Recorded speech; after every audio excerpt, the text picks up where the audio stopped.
ఇరాన్‌కి సంబంధించినటువంటి కీలకమైనటువంటి స్థావరాలను ధ్వంసం చేశాం. ఇక ఇరాన్ ఏమీ చెయ్యలేదు. న్యూక్లియర్ అణుబాంబు తయారు చేయడం దాని వల్ల కాదని పదే పదే అమెరికా చెప్తుంది. అదే సందర్భంలో యురేనియం మాకిచ్చేయమంటున్నాం ఇదంతా చెప్పుకొస్తుంది.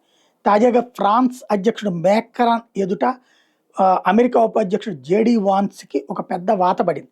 ఉదయం 7 గంటల సమయంలో జేడీ వాన్స్ ఒక స్టేట్మెంట్ ఇచ్చాడు నిన్న. ఇరానియన్స్ భవిష్యత్తులో న్యూక్లియర్ బాంబు తయారు చేయలేరు.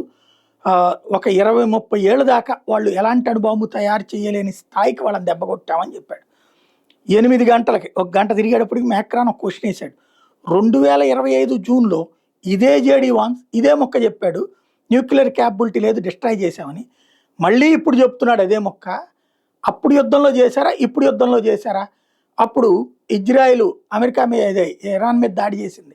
ఆ టైంలో అమెరికా కూడా B-2 బాంబర్లతో ఈ ఇస్ఫహాన్ అణు కేంద్రం మీద దాడి చేసింది. అప్పుడు ఇచ్చిన స్టేట్మెంట్ మళ్ళీ మొన్న కూడా అణుబాంబులు తయారు చేయబోతుందంటూ మళ్ళీ దాడి చేశారు. అదే విషయాన్ని మేక్రాన్ ఎత్తి చూపించాడు.